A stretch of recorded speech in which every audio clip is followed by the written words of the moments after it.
Okay, you can start. Ako si Sean, at ito ang aking magandang asawa, na talagang hindi nakakasawa.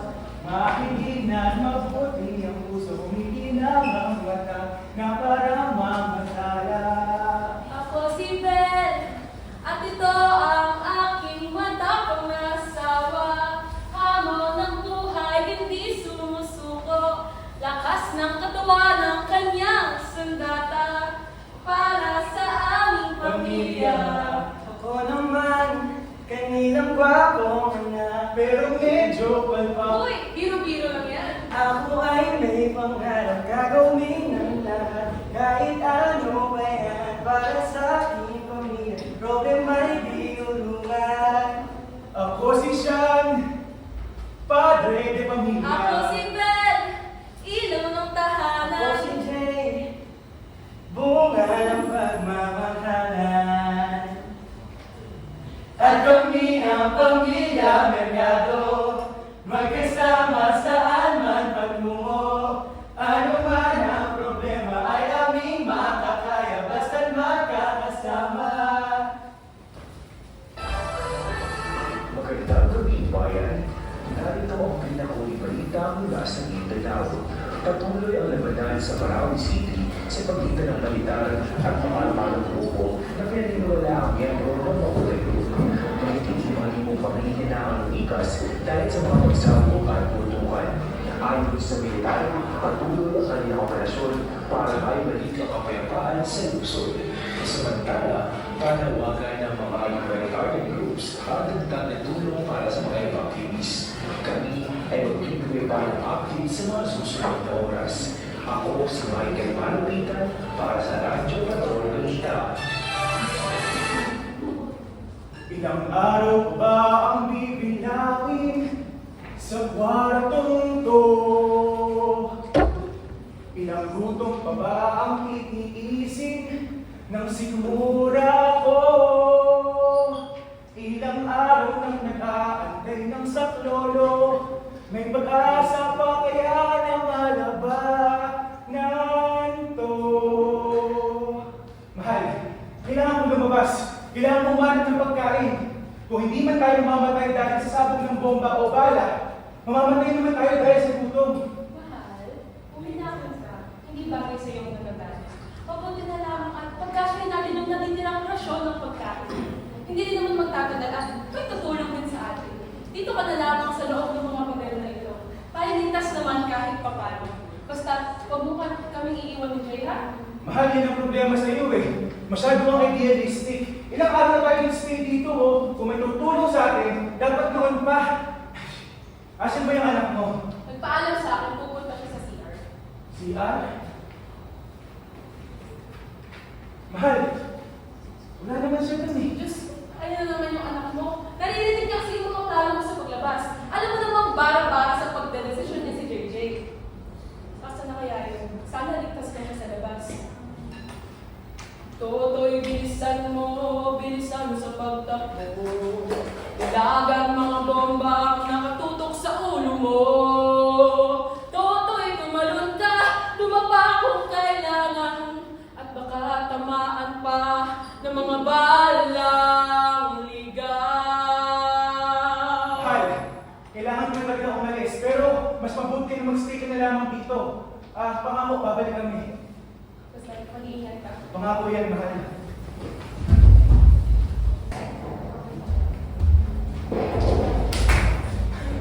Naguluhan na ba yung pan ko? Ang gulo-gulo! Tama na! Anak! Jay, anak! Lum! Anak, nasan ka? Tay, ano ba yan? Anak! Tay! Dito mo, tay! Bakit kasi umalis ka pa ng bahay? Alam mo ano yung pagkain, tay? Huwag kang matakot. Di mo ba alam nandito lang ako? Sa iyong tabi, di kita pababayaan kailanman.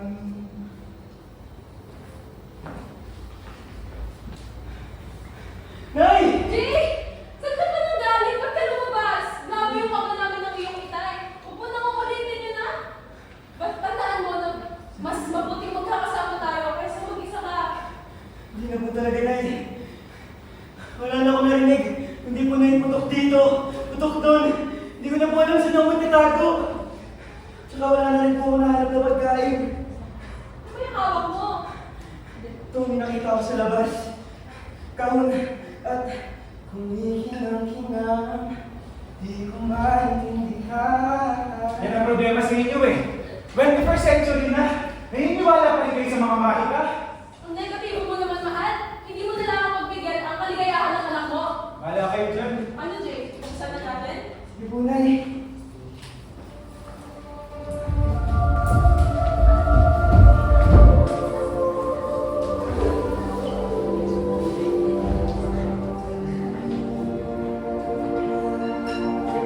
Asan ako? Nay? Nay? Ano ba to? Dahil ba ito sa kami? Tol, pinagbago ka na sa buhay niyo.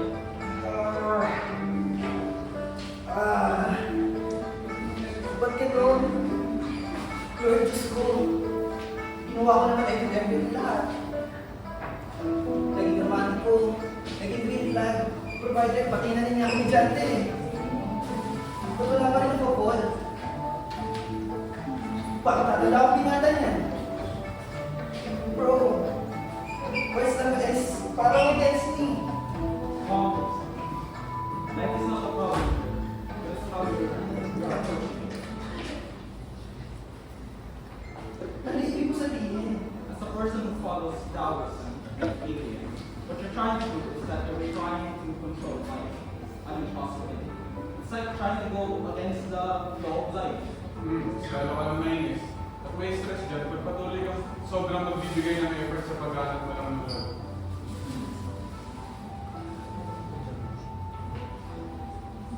Ano na lang ba gagawin ko?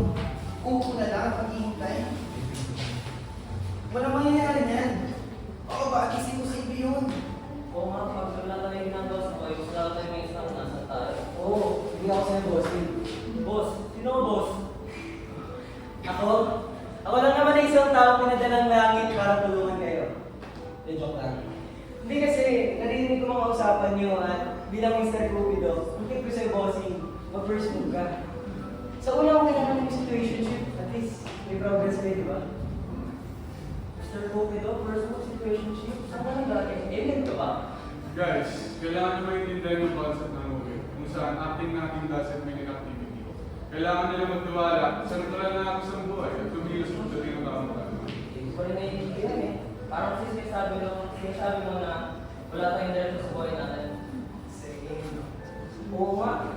Kasi the last time na umasa ako sa natural na agos ng buhay, hinanod ako ng talon. Guys, tinatural na agos ng buhay, yun ang mismo yung sabi. Kailangan nyo na lang magtiwala sa proseso ng buhay na kung saan itong ibibigay yung mga kailangan natin sa buhay. Kailangan lang natin magantay at huwag pilitin yung mga bagay na mangyari. Let the nature do its job and bring change in our life. Imagine this, leaf floating on a river. A leaf cannot control the river's flow, yet is still able to get to its destination. Even when the leaf gets stuck, it is able to get out through the river's flow. That is how life flows.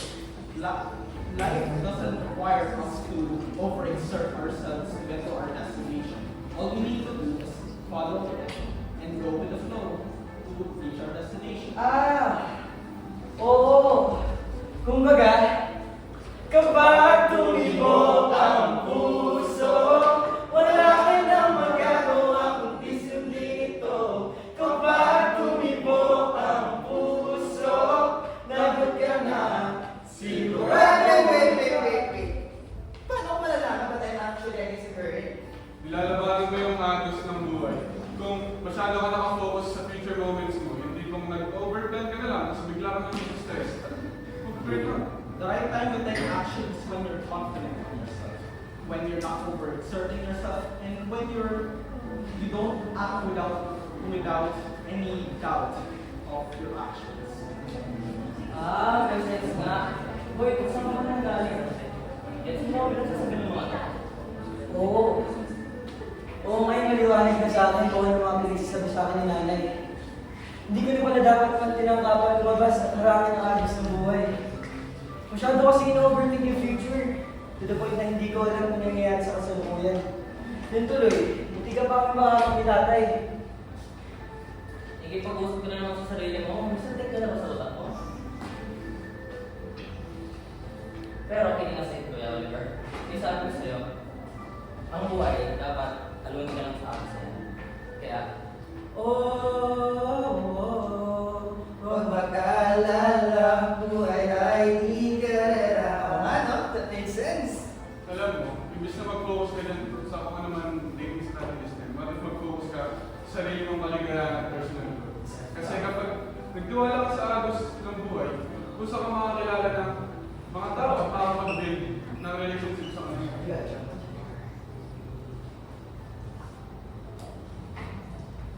tara, kaya na tayo. Tagal niyo ako sa mga sukseso. Ito naman to. Tarik na lang na, let's see. Paano yun? Jay, pwede niya ang taging JJ. Sama ka, no? Hindi, okay na. Hinahanap ko pa magulang ko eh. Papaalam mo ako eh. Ha? Papaalam mo ako eh. Oo. Sige, nice meeting you ulit, JJ, ha? Ingat. Next time. Sige, sige. Kakaiba talaga mga paniniwala ng mga daw. Teka, saan mo sila nanay?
Ito, sa'yo na ang sukli. Mas pagbutihin mo pa ang iyong pag-aaral ha.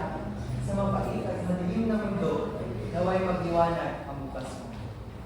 Sigaw mo sa hangin, tumindig at magsilbing liwanag, liwanag sa dilim. Harapin mo, magiging ang bagong awitin.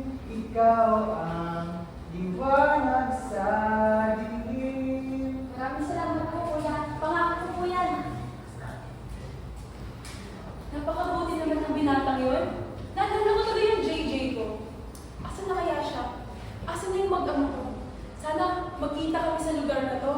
Payapa, balanggera, pagamat tunay na malayo sa tunay na buhay. Ngunit mas nanaisin kong bumuhay kasama sila rito. Talagang mahiwagan yung ako, kaya dinala niya ako rito.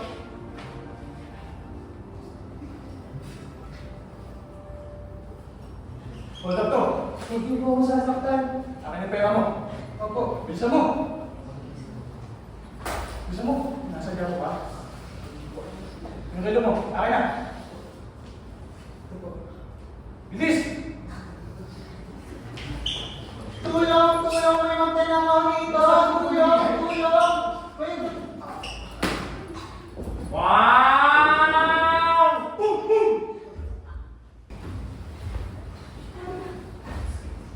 Lahat ng aksyon ay may kaakibat na reaksyon. Walang masamang gawa na nakakalimutan at walang mabuting gawa na hindi napapansin. Nabuhay ka ng may kabutihan, tumutulong sa iba na walang hinihinging kapalit. Dahil dito, ikaw ipapanganak muli sa isang buhay na may kaginhawaan at oportunidad. Patuloy na nag-e-evolve ang iyong spiritual. At ikaw, pinili mong saktan ng iba dahil sa takot at makasariling dahilan. Ngayon, kailangan mong harapin ang mga naging bunga ng iyong mga desisyon. Sa susunod mong buhay, ikaw ay papanganak bilang isang hayop upang matutunan ang halaga ng paghihirap at kababaang loob. Ang kapalaran. Ang kapalaran ay nakabayon. Ang kapalaran ay mga pangyayahan. Ito ang turo ng Hinduismo. Hindi isang masamang parusa ang karma. Ito ay ang salamin ng ating mga ginagawa sa buhay. Kung masama ang ginawa mo, masama ang babalik sa iyo. At kung mabuti, tulad ng binatang tumulong sa akin, siya ay muling pinanganak sa mas magagyang pamilya at mas may kakayahang tumulong sa iba. Wala man siyang alaala ng kanyang buhay ng nakaraan, siya ay may mabuti pa rin puso na tumulong sa iba. Samantalang ang magnanakaw ay naging maskal, patuloy na pagala-gala at pag-isa. Kanyang naramdaman ang kanyang pasakit na binigay sa iba. Ay, ang kapalaran talaga.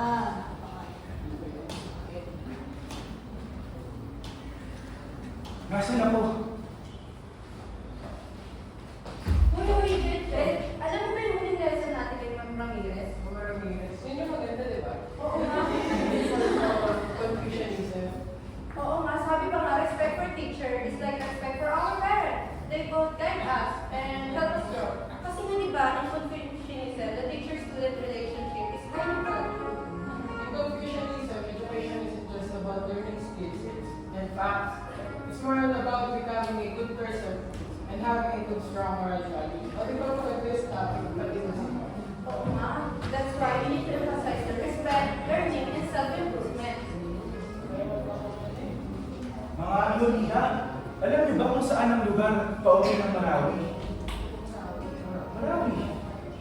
Pasensya na po talaga kasi sa tagal po namin paninirahan dito sa Shannon Province. Parang naman po kami ng lugar na Marawi. Shandong Province? Hindi ako pamilyar doon ah. Pasensya na po talaga kasi may dinner pa po kasi kami ng pamilya. Baka mapagalitan kami nila baka. O sige, Shandong Province. Mukhang totoo nga ang hiwaga ng ahon. Bagamat, mahirap maniwalaan, andito na ako. Ay, sana kung saan man napunta, yung asawa at anak ko ayos lang sila.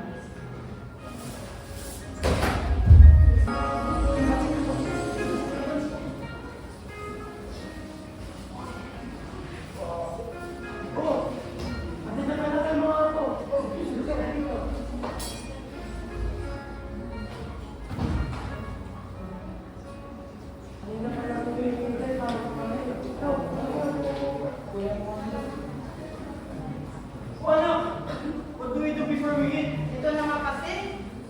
I-pray mo muna Papa before we.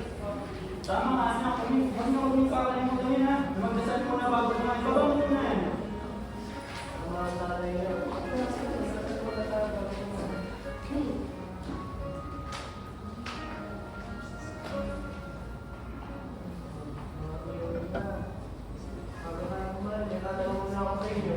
Ano po yun, Doc? Good family dinner discussion. Let's talk about your next mom. And then ito guys, let's learn about sharing your studies. Nasa-share ba? Yung mga nangyayari sa buhay. Tama ka anak na kahit sobrang dami na yung ginagawa sa agad, hindi lang ako nakakalimutan magsama-sama para sa sige ako dyan. Papa, nakita ko yung isang bata kanina. Tungkol ko sa mom niya. Ha? Come again? Pero naalala niyo pa rin naman yung tinuro sa inyo, di ba? That we should have good morals and respect others too ba? Oo, tama ka. Mabuti naman naalala niyo pa. Siguro din pala sila ng sabi ni Mother before. Pero I don't think that we've been thinking that we need to Ha? Yung fusions yun? Eh, di ba? Wala ka pa sa akin tuturo at anything about yung fusions. Hindi ko tulo pero we've been leading this teaching. Mga po, papaliwan ko sa inyo. Confucianism is about ethical conduct, social harmony, personal development, at saka patuloy ang cultivation ng mga virtuous relationships. Kaya mga po, dapat we should always act with integrity at saka nalilunod. Tanda ko na yung sabi ni Confucius na kung ayaw mo gawin sa'yo, gawin sa iba. Ayun po ba yun? Thank you for teaching us about Confucius, Papa. Kaya na ako sa integrity of the world, so Sige, others what you don't want others do unto you. Napaka-makabuluhan naman nun. Tay? Tay? Anak, ay! Dito ba rin? Ano ginagawa mo dito? Namiss kita, anak. Nakita mo na ba ang nanay mo? Hindi pa nga ako eh. Kung saan lugar po ako napapadpad. Una sa mga daw. Ngayon, dito naman ako sa mga tao kumakain. Ano po ba meron dito? Anak, nandito tayo ngayon sa lugar kung saan pinapamalas nila ang mga tuloy Confucius. Sabi nga nila, huwag mo daw gagawin sa iba yung ayaw mong gawin nila sa'yo. Teka. Ikaw nga po eh. Madalas ka magalit kay nanay. Lagi mo siya pinagsisigawan. Lagi ka niya nagalit. Pero kapag ikaw itong iniiyawan, ikaw itong sigalit. Pasensya ka na, anak. Noong mga panahon yun, hindi ko nare-realize sa mga pagkakamali ko. Pero sa pagpunta ko sa iba't ibang dimensyon, natutunan ko kung ano yung tamang gawin. Pangako, anak, hindi ko daw ulitin sa nanay mo yan.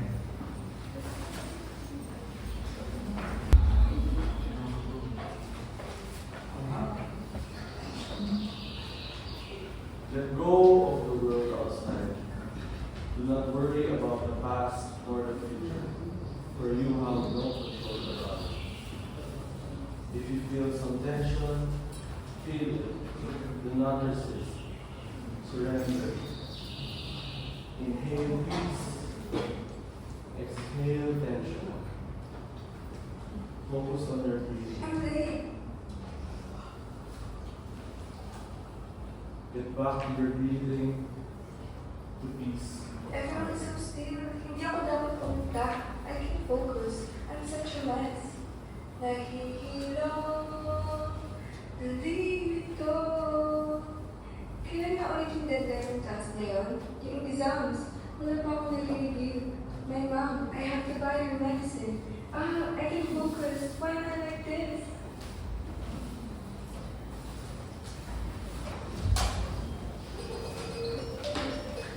Hi. Sorry, hindi ko alam kung tama yung ginagawa ko. Pero late ako dumating kanina. Nahihirapan ako mag-focus sa isip ko. Okay lang yan, normal lang yan. Actually, nung una ganyan din ako, hindi ako makapag-focus. And nag-i-iba ko din yung isip ko. Totoo ba? Akala ko sa akin nahihirapan. Oo naman, actually bago lang ako dito, and dati akala ko hindi ako makakapag-meditate. And because, kasi iba-iba yung napapasok sa isip ko, and I feel like na-anxious ako at nag-iba ko ng isip ko. Pero in time, na-realize ko na it's not about being perfect, it's about the progress. Lahat kami dumaan sa ganyang stage. It's part of the process. Hindi mo pwede i-skip na magiging still ka agad. Kailangan mo na mag-i-change sa sarili mo. Pero hindi ko alam kung tama yung ginagawa ko. My thoughts won't stop. Okay lang yan. Darating na darating talaga ang mga stress. The trip is not the first thing to stop. Just let me pass. Siya nga help me a lot. And minsan parang gusto ko lang subuko. Pero, I think I'm just expecting too much. Siguro nga mas nagmamadali ako. Thank you sa mga advice mo.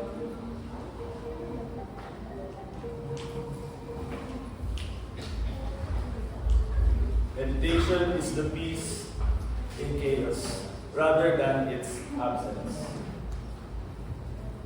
Ano na namang lugar to? Nasaan ba ako? I think this is the one stop right. Nay?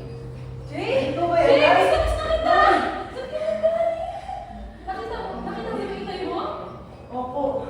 Kaso, wala nga po siya nawala eh. Kanina nandun ako sa mga ibang dimensyon. Pero, wala po siya nasa na. Ako ba ang hinahanap nyo? Mahal! Gusto ko isip ko yun.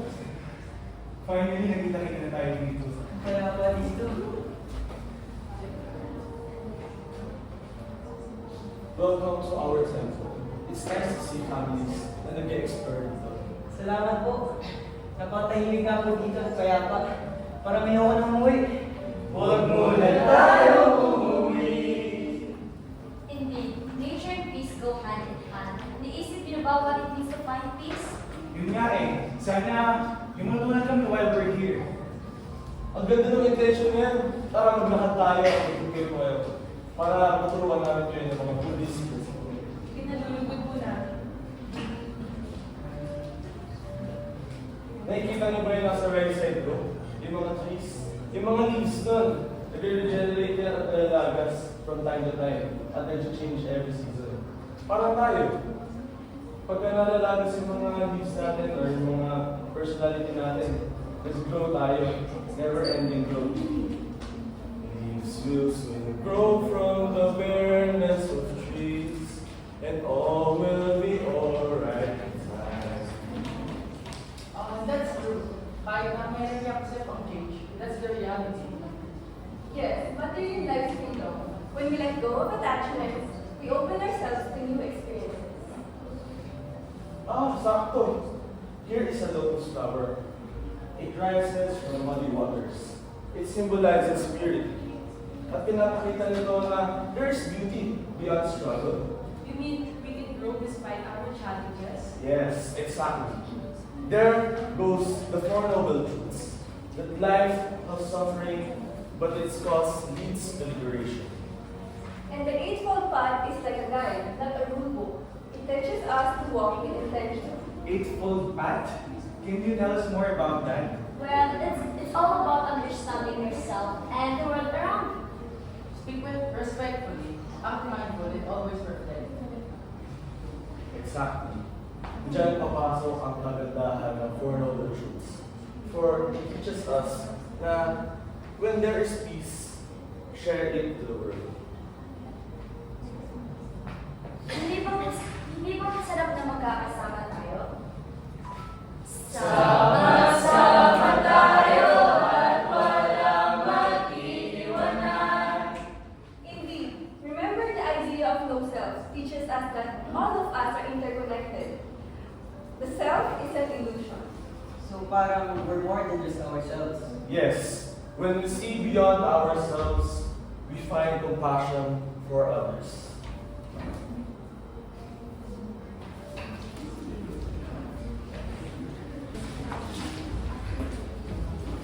Finally, we're back.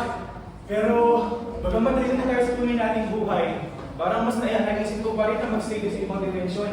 Payapa, tahimik, at punong-puno ng kaalaman. Iba pa rin yung tunay na buhay. Ang dami natin natutunan, no? Oo, iba't ibang lugar man ang napuntahan natin. Ang dami talaga natin natutunan. Ang pinaka-natutunan ko ay isang maging mabuting tao para mapaunawa ang sarili natin at ang kapwa. Ngayon, naniniwala na ako sa Mahika. Mahika hindi lang dahil sa pinunta tayo ng Paul sa iba't ibang dimensyon. Hindi Mahika dahil dito tayo ng iba't ibang kaalaman. Mahal, sa tingin ko, ngayon na ang panahon para lumaya tayo. Tara, lumagsa tayo ng Pero paano bahay. yung gera? Paano kung may mangyari na naman sa akin? Parang wala naman ang maririnig na gera. Palagay ko, kailangan natin lumaya. Together, together.